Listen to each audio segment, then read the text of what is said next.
Sebelum malam terakhir, kian lambai. Menuntut hamba agar jangan sesekali lalai.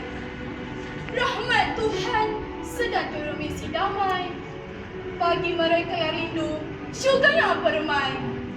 Satu malam yang nilainya 1000 bulan, menjadikan buruan para pejuang keimanan. Tundukkanlah ego, pasangkanlah lidah dengan zikir Tuhan. Moga keberkatan Ramadan ini kekal berpanjangan.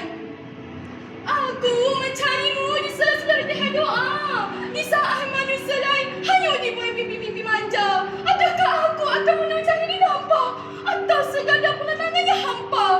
Wahai Ramadan, jangan kau pergi terlalu cepat, kerana jiwaku masih haus akan hidayat. Biarlah sesenafas seret dengan taubat sebelum malaikat maut datang menjemput jasad dengan setepat. Sekian fi hidayah.